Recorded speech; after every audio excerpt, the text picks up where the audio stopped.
کسی جنگل میں ایک ظالم شیر رہتا تھا۔ وہ جنگل کے سب جانوروں کو ڈراتا دھمکاتا اور ایک ایک کر کے سب کو کھا رہا تھا۔ جنگل کے سبھی جانور اس سے خوفزدہ تھے اور ہر روز ان میں سے کسی نہ کسی کو اپنی جان گنوانی پڑتی تھی۔ اداس اور خوفزدہ جانوروں کی آوازیں، کوئی کہہ رہا ہو ہم کیا کریں، ہمیں بچنے کا کوئی راستہ نہیں دکھائی دیتا۔ لیکن اسی جنگل میں ایک ہوشیار اور چالاک بندر بھی رہتا تھا۔ وہ دیکھ رہا تھا کہ اگر ایسا ہی چلتا رہا تو جلد ہی جنگل کے سبھی جانور ختم ہو جائیں گے۔ بندر نے ایک ترکیب سوچی اور جنگل کے تمام جانوروں کو جمع کیا۔ بندر پرجوش انداز میں، میرے بھائیوں، اگر ہم نے جلد ہی شیر کا کچھ نہ کیا تو وہ ہمیں ایک ایک کر کے مار دے گا۔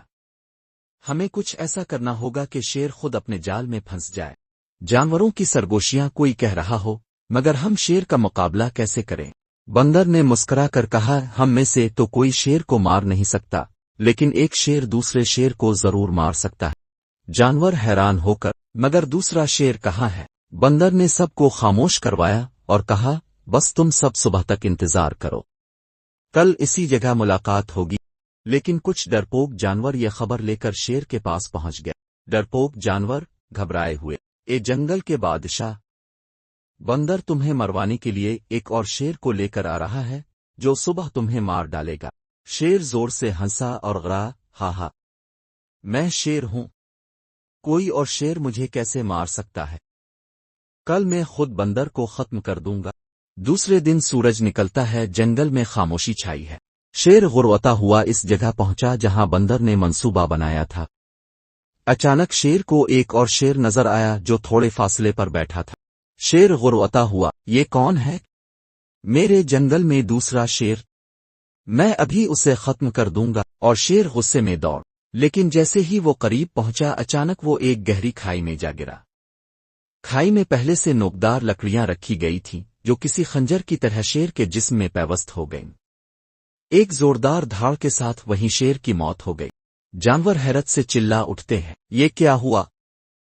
شیر مر گیا، مگر دوسرا شیر کہاں گیا؟ بندر مسکراتے ہوئے سامنے آیا اور اپنی پیٹھ سے نکلی شیر کی کھال اتار پھینکی۔ بندر فخریہ انداز میں نے اپنا وعدہ پورا کر دیا۔ سبھی جانور حیران بھی ہوئے اور شرمندہ بھی۔ بندر مسکراتے ہوئے، میں جانتا تھا کہ تم سب شیر سے بہت ڈرتے ہو اور جو بھی میں کہوں گا تم وہی جا کر شیر کو بتا دو گے، اس لیے میں نے چالاکی سے یہ منصوبہ بنایا۔ میں نے پہلے ایک گہری کھائی تلاش کی، اس میں نوکدار لکڑیاں رکھیں اور پھر یہ خبر پھیلائی کہ جنگل میں ایک اور شیر آ گیا ہے۔ میں نے سوچا کہ جیسے ہی شیر کو پتا چلے گا وہ غصے میں آ کر بغیر سوچے سمجھے حملہ کرے گا، اور ایسا ہی ہوا۔ یہ سنتے ہی سب جانور خوشی سے جھومنے لگے، اور یوں ایک چالاک بندر نے اپنی ذہانت سے پورے جنگل کو شیر کے خوف سے آزاد کروا دیا۔ یہ کہانی ہمیں سکھاتی ہے کہ عقل، سمجھداری اور حکمت عملی سے ہم کسی بھی طاقتور دشمن کو شکست دے سکتے ہیں، چاہے وہ کتنا ہی ظالم کیوں نہ ہو۔